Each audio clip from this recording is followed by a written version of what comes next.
In the audience tonight, I would like to recognize Antonia Chambers, who, stand up, Antonia, whose support and generosity in lending us some of her fabulous newspaper collection really made this exhibition possible. And if you haven't gotten a chance to see the exhibition, it's in the historic Woodhull House. We're open till 7 tonight, so you may have a few minutes after the talk. If not, please come back and see us. So you'll just go up to the second floor, take a right, go all the way down. Can't miss it. We also have a fun exhibit about postcards of Washington, D.C. as well. And I'd also like to thank Rand Cholet for helping organize this talk tonight. Thank you very much. And now I am pleased to introduce our speaker, Nicole Scholet de Villavicencio, a speaker and scholar in the life of Elizabeth Schuyler Hamilton. Nicole is co-founder and board member of the Alexander Hamilton Awareness Society, or the AHA Society, as I love that you call it. I love that it's the AHA Society. That, as you probably know, is a national educational nonprofit dedicated to engaging scholarship on Alexander Hamilton. Nicole lives in New York City, where she works at the headquarters of the Colonial Dames of America. And today she'll be speaking on the remarkable life of Eliza Hamilton, with a special focus on Eliza's connections to Washington, D.C. Good evening, and thank you so much for being here today. Now, I'm sure if I was giving this presentation maybe 3 years ago, many of you might not know who Eliza Hamilton was. And so it's very exciting that the Hamilton musical has introduced her life story to so many people. By way of her husband, Alexander Hamilton, I began to study her life, and I just thought she was such a fascinating figure in her own right. And so I'm really excited to share her story with you tonight. And what's interesting is that there's so much emphasis on she burned all her letters and it's so hard to find information, and especially at that time, it's always the story of the men and the founding fathers. But I have the opposite problem tonight. I have so much information to share with you that I really want to get through it all. So although I will be focusing on her time here in Washington, D.C., I also want to give a general overview of her life, but the overview I might go through a bit quickly, since I do want to get to all the information about Washington, D.C., and I do want to leave time for question and answer. So if there's anything I go through really quickly at the beginning, please just question and answer, shoot my way if you have any questions about that. Before I go any further, I do want to thank particularly Anne and Lori and everyone for bringing me here tonight. It's such an honor to be here. And I also want to give a very special thank you to Antonia Chambers, who not only has the exhibit here thanks to her generosity, but she has been such a big support of my scholarship and research on Eliza Hamilton. So thank you very much, Antonia. So although Eliza Schuyler Hamilton is probably best known for being the wife of Alexander Hamilton, she lived quite a remarkable life of her own. She lived to be the age of 97, and unlike many other founding mothers or the wives of these founding fathers, she didn't just fade into obscurity after her husband passed away, and she actually had a public life of her own, which was so rare for that time period. And so she really deserves to have her own story told, irrespective of her husband. Of those 97 years of her life, she spent the last 6 years here in Washington, D.C., but as I will be sharing with you, she actually spent quite a bit of time in D.C. During her widowhood. And what's so remarkable about Eliza is the fact, when you consider she lived to be almost 100 years old, how much she witnessed during that time. So when she was born in 1757, it was in the middle of the French and Indian War, or the 7 Years' War, and the United States, or the colonies of the time, were restrained to the Appalachian Mountains and eastward. By the time of her death in 1854, the U.S. had achieved its manifest destiny, and they were arguing over the Kansas-Nebraska bill. California had just been included as the 31st state, and we were on our 14th president at the time. So although her husband passed away 50 years ago, it would have been quite remarkable for him to see how much of his legacy came to fruition, and that was something that Eliza always held very dear, was her husband's legacy and how he would be perceived. So Eliza Schuyler was born during the French and Indian War, and what I really hope that you walk away with today is that she wasn't just a woman who lived 100 years, but she spent those 100 years at the forefront of American politics and the forefront of American culture. So when she was actually born in Albany, New York during the French and Indian War, she was born to Philip Schuyler, who was serving in the French and Indian War as a captain at the time. And he was from a quite well-to-do family. The Schuylers had been in Albany for quite a while. And her mother, Catherine Van Rensselaer, was actually from one of the most wealthy families in the entire country at the time. So she was really from quite an interesting dynasty. And Albany was a real center point for the French and Indian War. That's where the Northern Campaign was run. The Albany Congress, which if you see the picture there, oops, sorry, little faulty thing there. If you see the top picture there, that's from the Albany Conference. And if you recognize that Join or Die logo, a lot of people associate that with the American Revolution. It was actually Benjamin Franklin, as a representative at the Albany Conference in 1754, who created that political cartoon. So Albany was very critical, not only politically. The Albany Conference, it was the first time that it was proposed that the colonies would unite as a type of confederation. And it was also very important militarily. So many of the British troops would congregate in Albany to go on these northern campaigns. And the French often tried to target Albany for their attacks. And the population of Albany just exploded during this time period. So this was the world that Eliza was born into. And moving forward to the Revolutionary War, when the hostilities broke out in 1775, she was 18 years old. And during her whole teenage years, her father had been a very active patriot, participated in the debates over the controversial taxation laws. And by the time, not only due to his political career, at the time that hostilities broke out in 1775, Philip Schuyler was serving in the Second Continental Congress, but also because of his experience during the French and Indian War, he was named as one of the 6 major generals under George Washington. So he was a very important player, and he was named in charge of the Northern Department of the war, which, especially at the beginning of the war, was the most important at the time. And their family was quite active from the beginning. So when the British were advancing on Saratoga, where the Schuyler family had their plantation and their summer home, Catherine Schuyler, Eliza's mother, ran out, and she's famously remembered for burning down all the fields so that the British wouldn't be able to get all of the produce for their own use.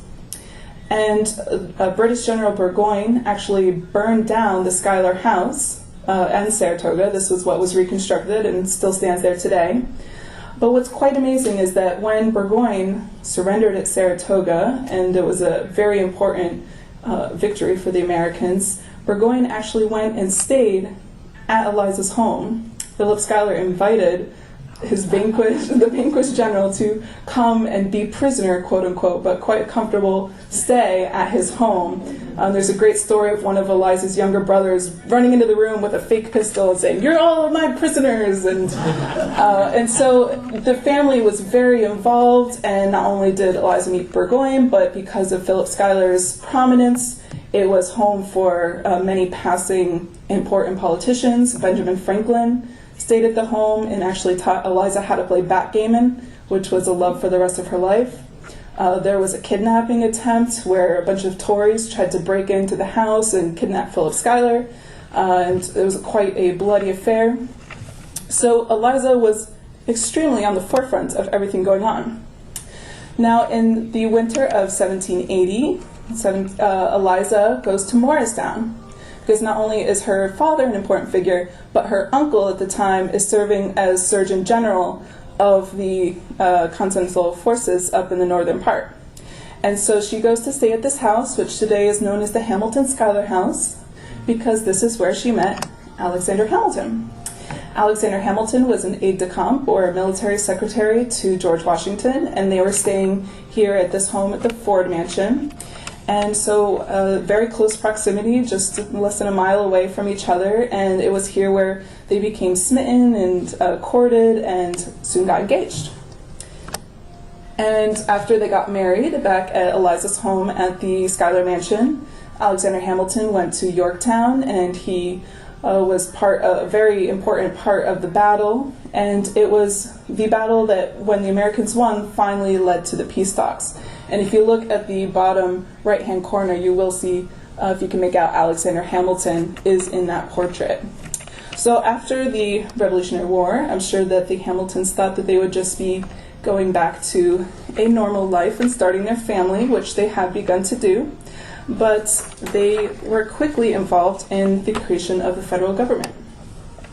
So the Hamiltons in the 1780s, now of course many of these things are obviously what Alexander Hamilton did, but Eliza was not only important from the perspective that she supported him and encouraged him, but she would even stay up overnight and help him copy out his notes before turning in a paper. The Continentalist essays, which were a forerunner to the Federalist Papers in the early 1780s, she actually helped write out in hand, and so she was really his partner in a lot of ways.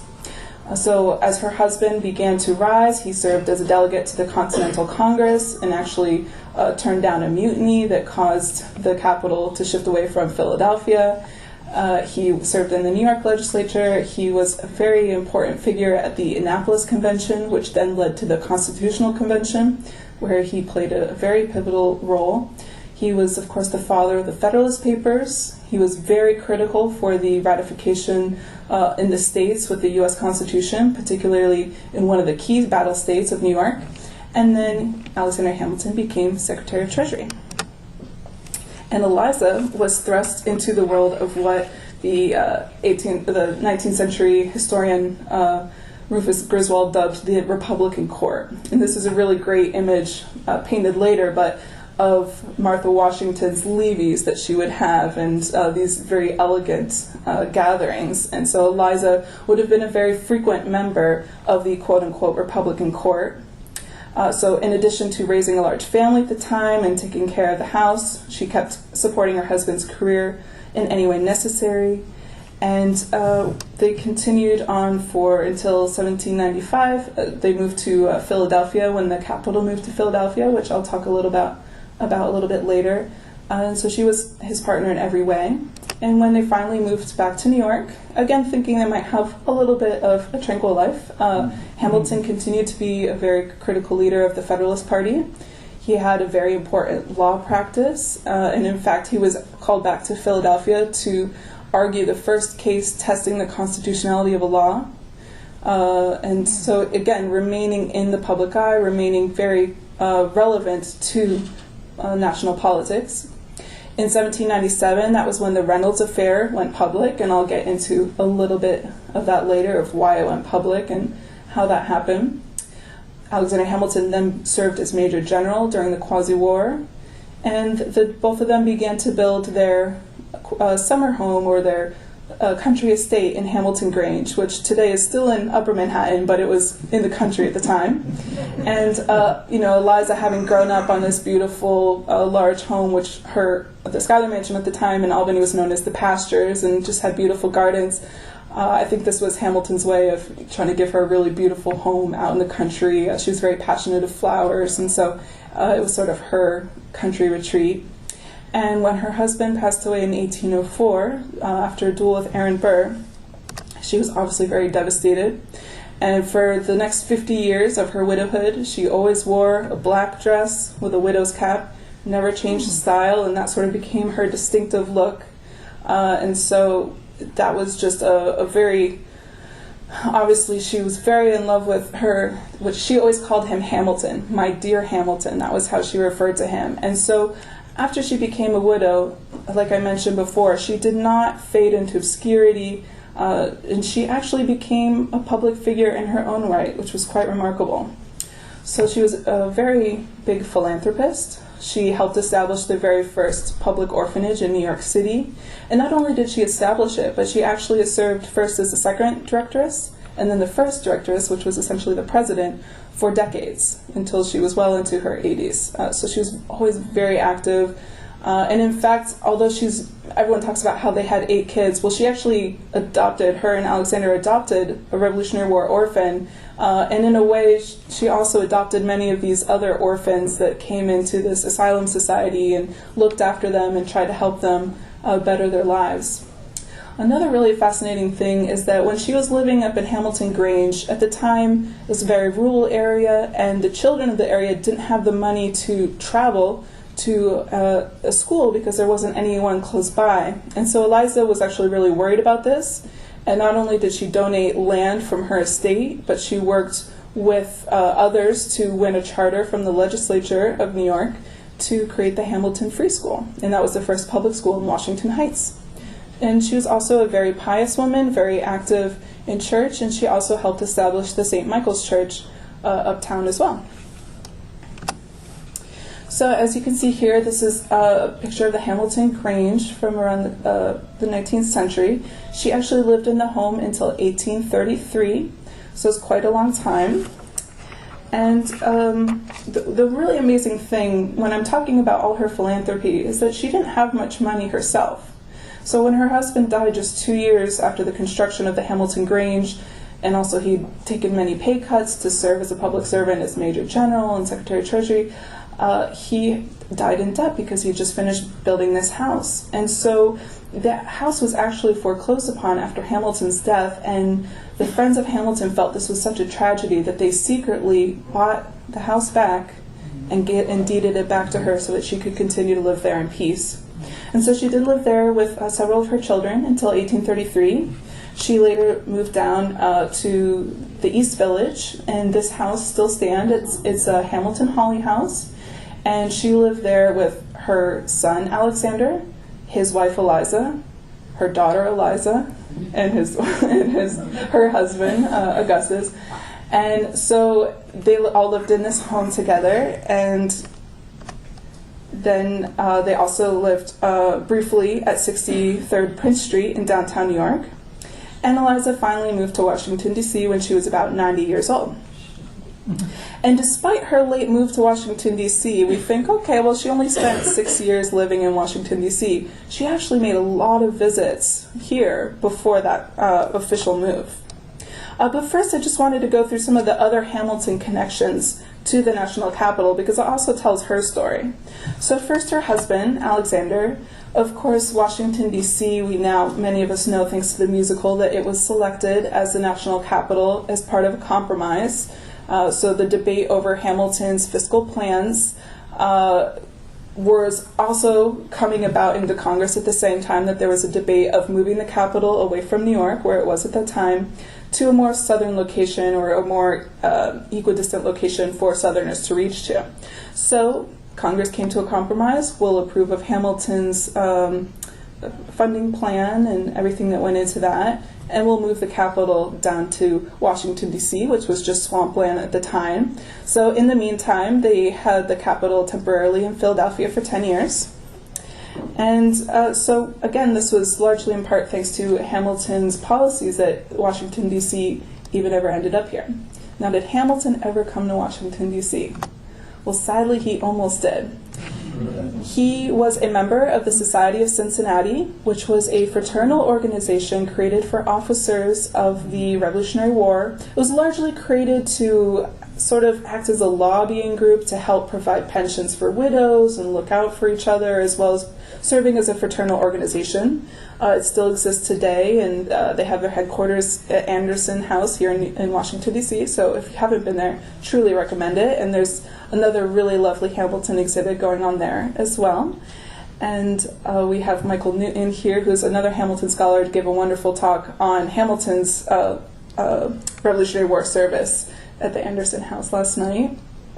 So Alexander Hamilton, the Society of Cincinnati, the head was President Washington. He was voted as the first President General of the Society. When he passed away in 1799, Alexander Hamilton was voted in by the Society to be the second President General.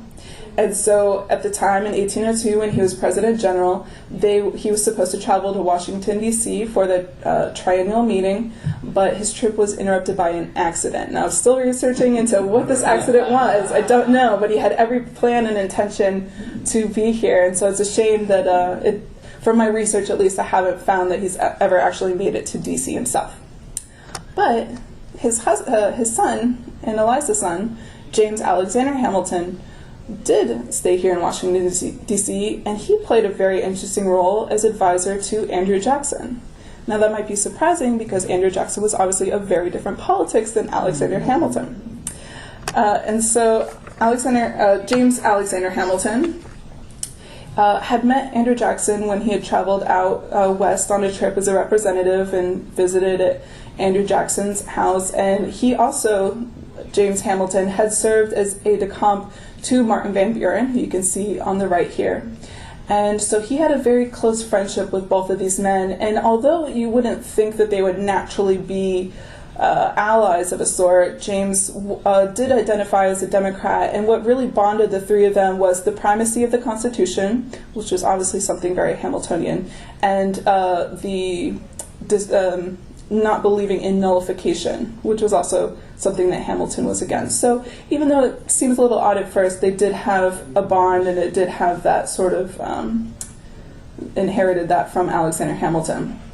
And when Andrew Jackson began his term as president in 1829, he actually called down Hamilton, all of his friends called down James Hamilton to get down to Washington, D.C. The president needs you, the president needs you. And so when James Hamilton was in Washington, D.C., just shortly before Jackson arrived, he helped him form his cabinet. He reviewed his inaugural speech and suggested improvements, much as Alexander Hamilton once did for George Washington almost 40 years prior.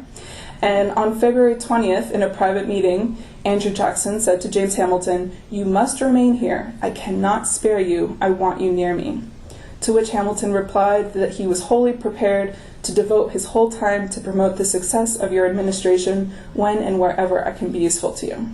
And he actually did become very useful, because when Martin Van Buren, who Andrew Jackson had selected as his Secretary of State, couldn't leave New York because he was finishing up his term as governor, he actually, both of them, because they were on such good terms with James Hamilton, said, "You will be acting as acting Secretary of State." And this was not merely a fill-in position, but he actually worked with the transition over from the famous Henry Clay, as Secretary of State, over to the Jacksonian administration, and played a very critical role. So critical, in fact, that when, even though his term ended on March 27th, technically, and Martin Van Buren took over on April 4th of that year, he asked James Hamilton to remain further to help with the transition. And so Hamilton actually stayed all the way through June. So quite remarkable. And both Van Buren and Jackson were so determined to find a way to keep Hamilton there. They were going to invent a new position to be under Secretary of State, or headmark him to be the next replacement for the Secretary of War. They really wanted him in D.C., but it seems that James really wanted to get back to New York, and he was finally appointed as the district attorney for the Southern District of New York. And so he left on June 8th to take over that new job, but he remained a very important advisor and friend to both Jackson and Martin Van Buren during their presidencies, and made many return visits to D.C. in that capacity. So that now brings us to Eliza. So as I mentioned, she had been to Washington, D.C. several times before her official move. So first I want to mention that she actually traveled down to Mount Vernon in 1817. That was probably one of her first trips south. And though I'm still trying to figure out if she stayed in Washington, D.C., it seems likely either on the return trip that she would have. I do want to mention this trip in particular because her reason for going to Mount Vernon was very interesting. When Washington passed away, he decided that all of his papers, which included any letters that had been sent to him, would be given to Bushrod Washington, who was his nephew. And so Bushrod had the lone responsibility of deciding who would be allowed to have access to those papers, and he denied most people access. Well, Eliza Hamilton, who had been spending all of these years trying to collect documents, interview soldiers that had fought alongside Hamilton, her big project, in addition to all of her philanthropy work at that time, was to preserve her dear Hamilton's legacy. And she was very active in that regard. And so she made all of these trips to try and gather papers, and that was the reason that she went to Mount Vernon. She went down to not only view some of George Washington's papers, but she also borrowed some of Hamilton's letters that had been written to Washington. And she kept some of those borrowed papers until 10 years later when she finally returned them.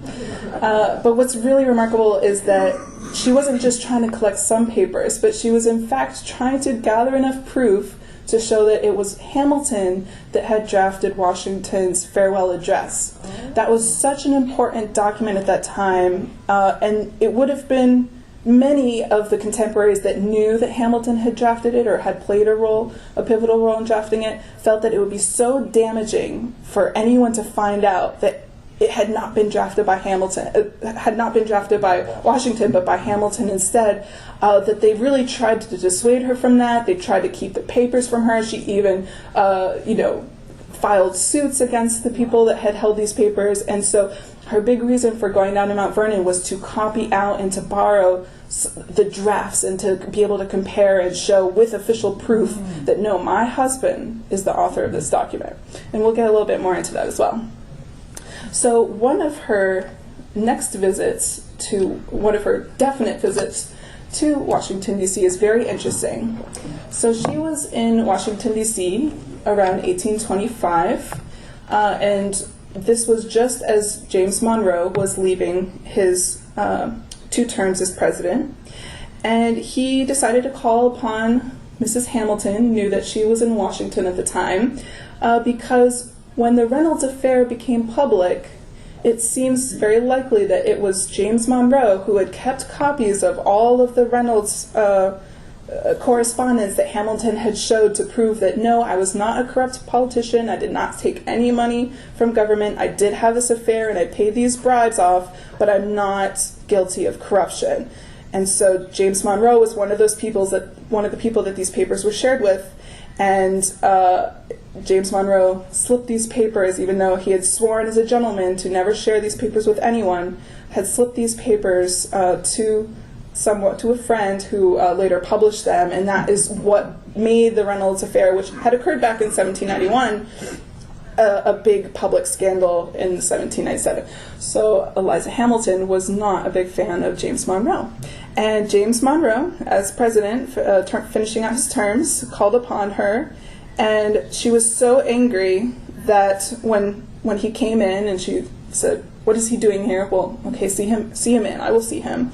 And so Monroe rose to greet her, and she did not invite him to sit down. And so Monroe began this big speech about how it had been many years since they had met, that the lapse in time brought its softening influences, that they were both nearing the grave, when past differences could be forgiven and forgotten.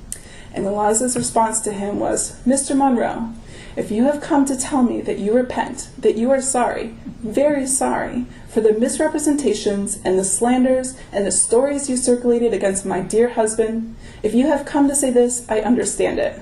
But otherwise, no lapse of time, no nearness of grave makes any difference." And with that, he picked up his hat, bade her good day, and they never saw each other again. So that was one of her interactions with a president.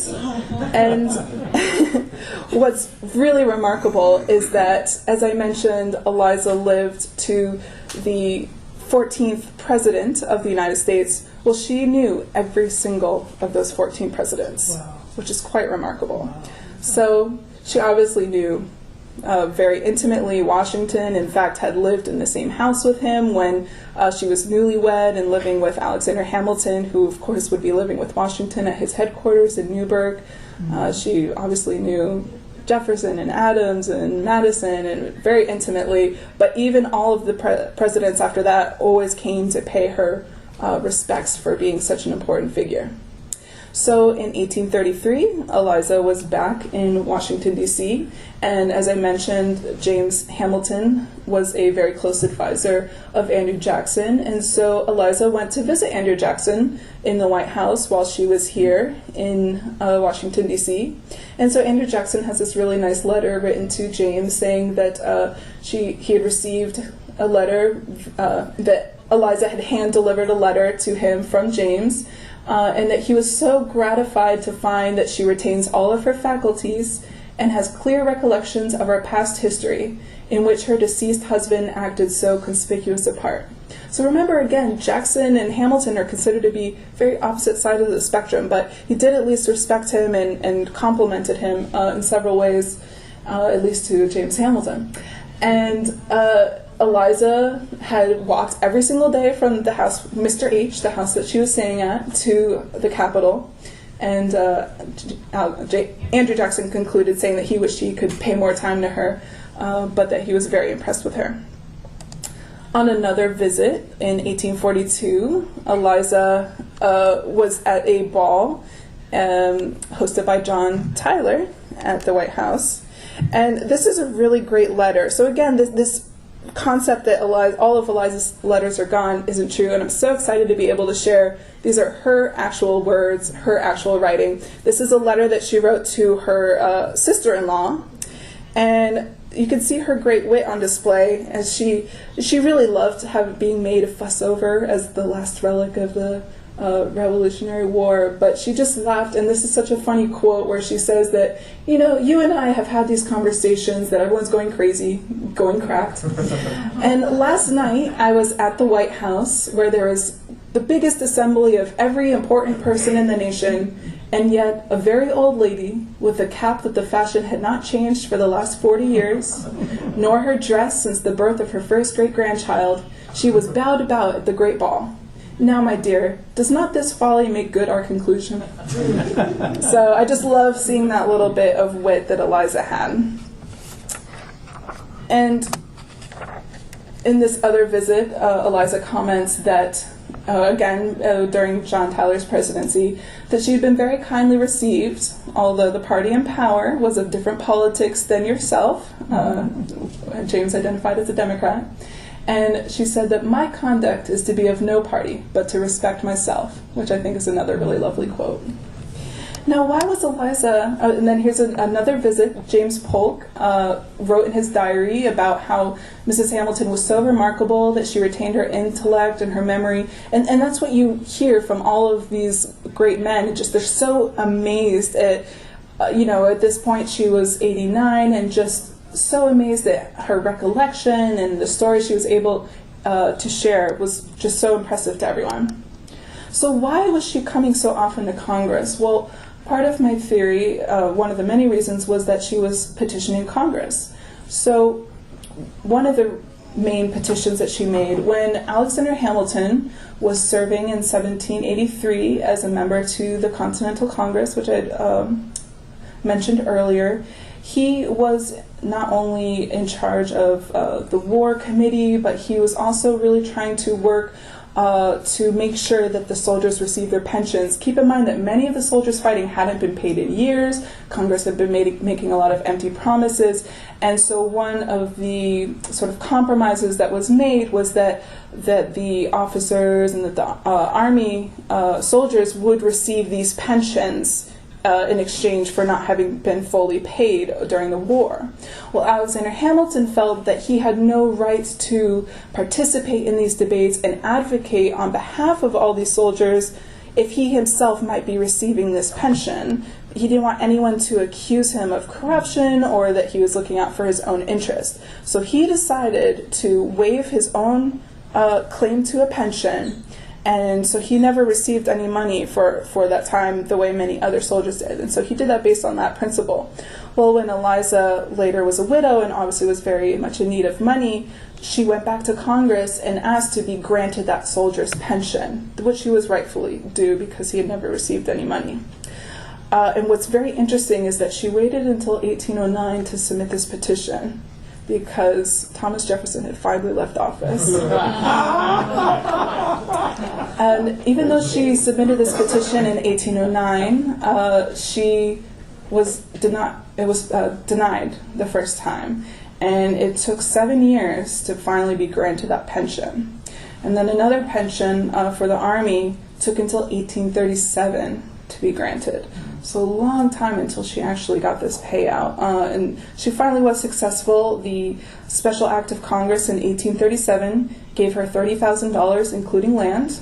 And this would have been passed under the Jackson-Martin Van Buren presidency, so maybe that helped.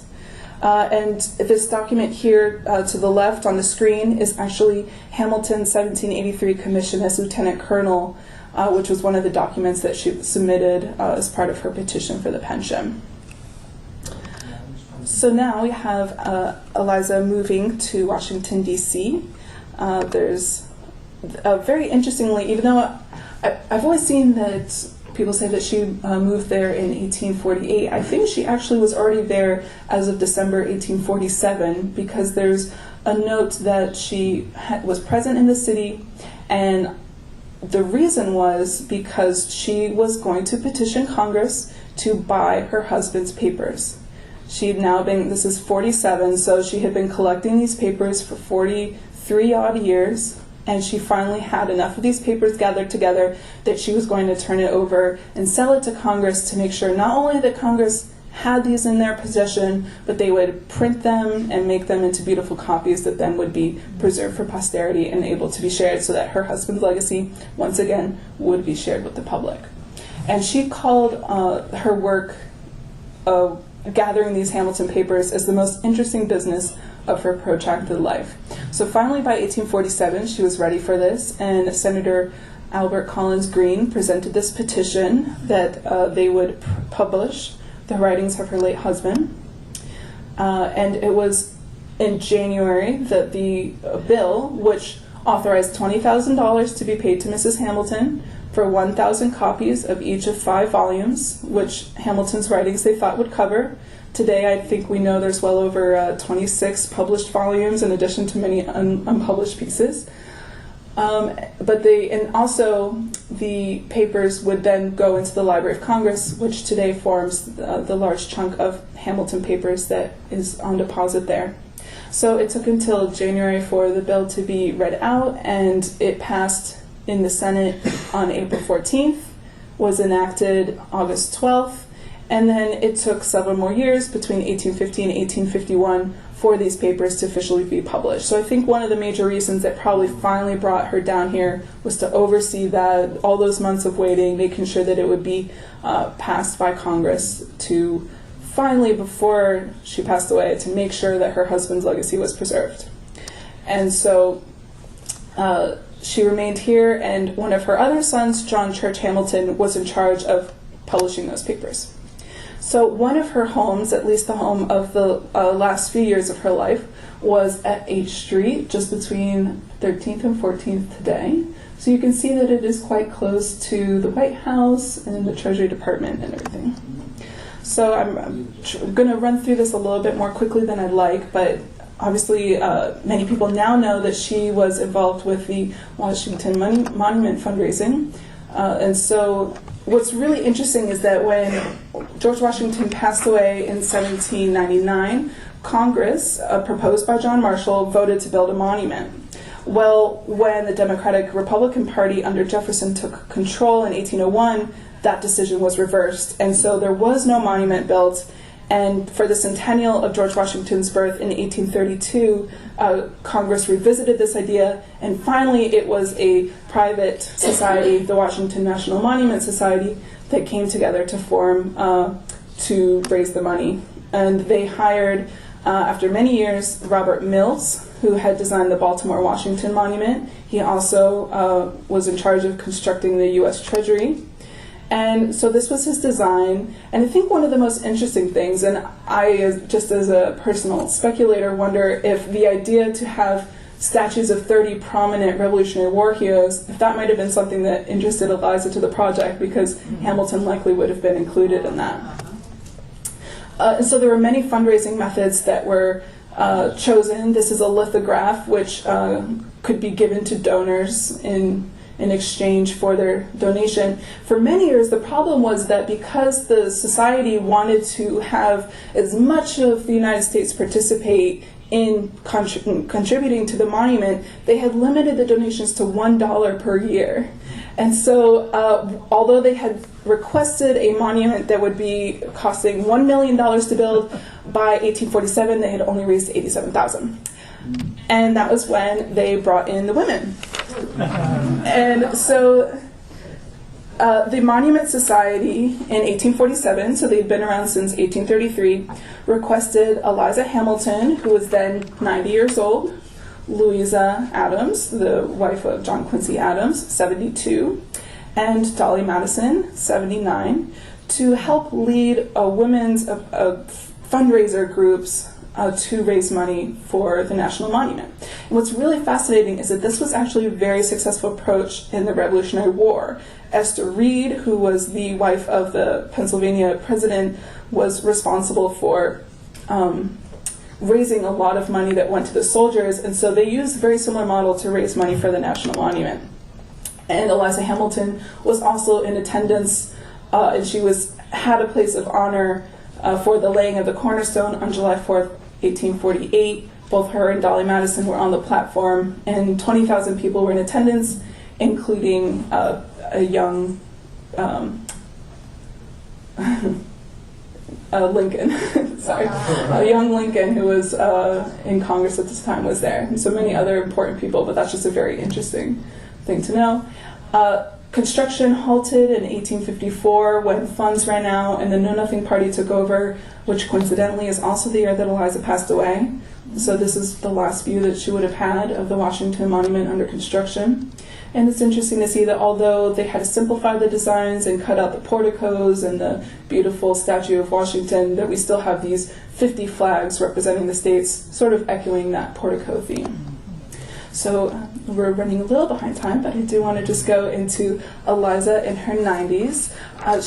People always commented how active she was, even into her 80s. She was very active, how kind she was, and just her daughter-in-law commented about how, although she had gotten weaker, that she could only walk half an hour at age 93. She was a big walker back in her day. She still says, "Thanks, my dear. I'm 93 years and 5 months, and I'm not infirm. How blessed I am." She's just always a very positive person. And she really loved her status as a Revolutionary Era icon. And while living in Washington, she actually became very interested in public affairs.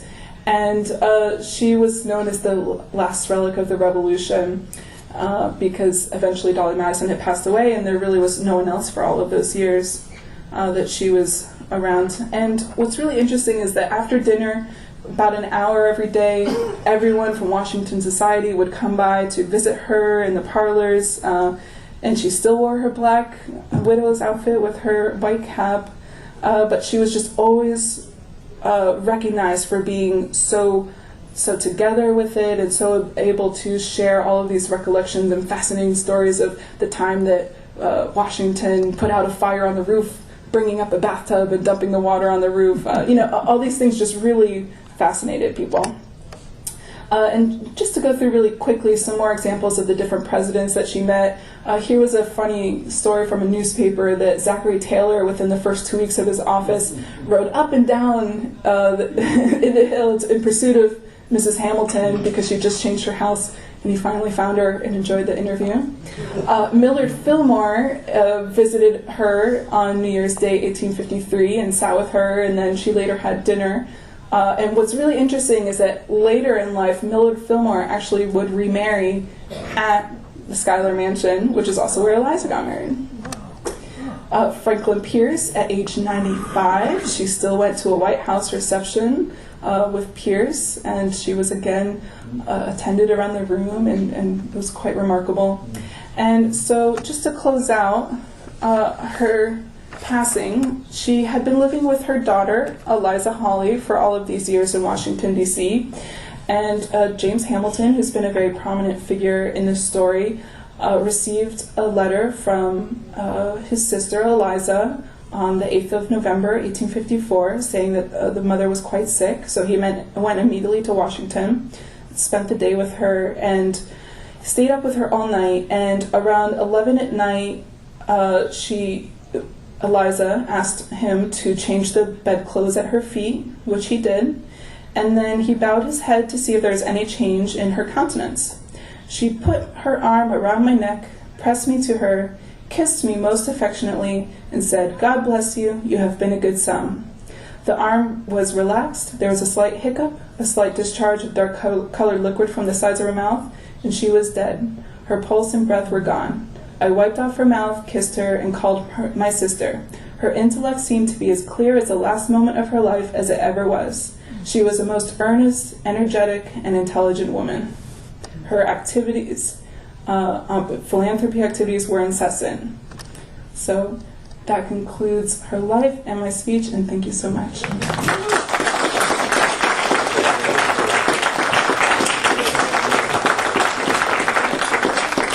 Now, we do have about 10 minutes for question and answers before the museum closes, and I'd love to have any questions you might have. Yes, in the back.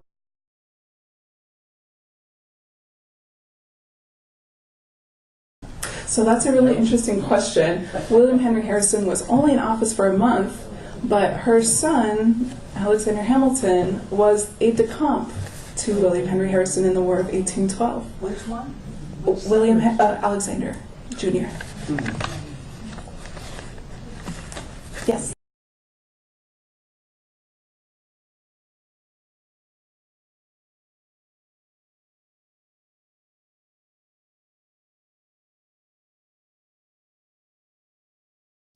I don't believe Alexander Hamilton did always encourage his wife to read and to learn and to improve her mind, and she seemed to have really done that. As I mentioned, she became very active and very interested in politics when she was living in Washington, D.C. Again, keeping in mind the time, it wasn't a thing for a woman to do, to study finance, and I've never noticed or read anything that she herself would have been studying. She has this great quote where she actually, I forget who she was speaking with, but she was very proud of Hamilton having formed the bank, and she actually one day admonished someone saying, it was my Hamilton that formed the bank. I stayed up all night copying out the report, and it was delivered the next day, and the next day the bank was. Right, yeah, so Hamilton wrote some, I don't even know how many thousands of words in a week's time on top of all of his other duties to prove the constitutionality of the bank, and she actually, once again, stayed up all night copying out his various revisions to be ready to go to President Washington in the morning. So she was very proud of her husband's role. I don't know exactly what her feelings towards Jackson in particular were. As she said, I try to be of no party, I respect myself. But what's really interesting in James Alexander Hamilton wrote these reminisces, and he tells this really funny story. Well, two interesting stories. One, that Albert Gallatin, who had been the Secretary of Treasury under Jefferson, when he came in, Jefferson ordered him to tear out everything from Hamilton's financial system, find the corruption, get rid of all of these things.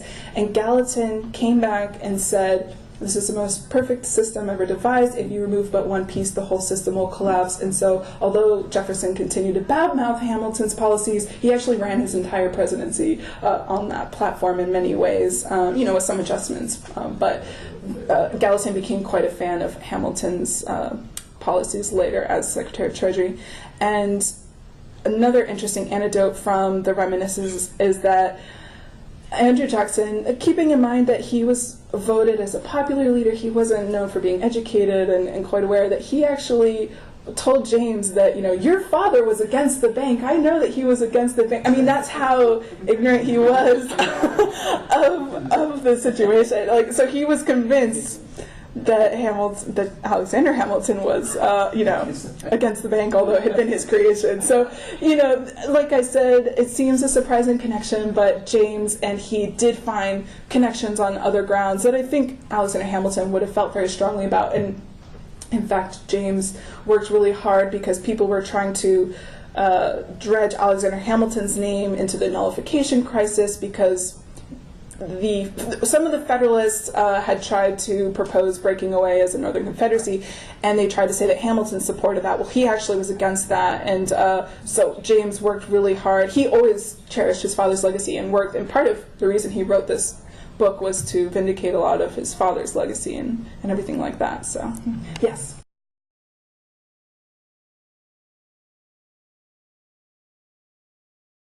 So the Reynolds affair occurred for quite some time in 1791. It had been in some time, mostly while she was away in Albany visiting her family for the summer.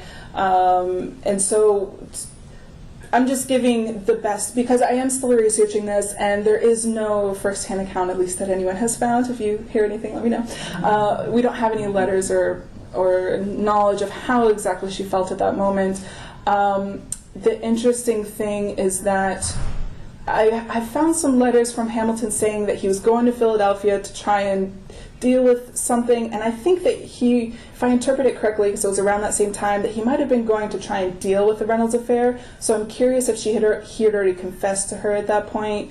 I obviously think that she very much did not want it to go public. That was a very humiliating thing for her, and that was that really affected her. But she always stood by her husband's side. In fact, just after the affair went public, she had one of her other children. Just a couple months later, she was actually pregnant when that happened, and they continued to have children. So obviously, they still had a relationship, and the fact that she did spend her entire 50-year widowhood preserving her dear Hamilton's legacy shows that she had forgiven him and that she still greatly cared about him. So unfortunately there's no contemporary account of what her emotions were at that moment, but we can see from her actions later on that she was able to forgive her husband over that. But she never forgave Monroe for making it public. Because while her husband did it, which many other men of the time, it was not, but because it was made public was the issue. And so she never forgave Monroe for slipping the papers to the press and letting it go public.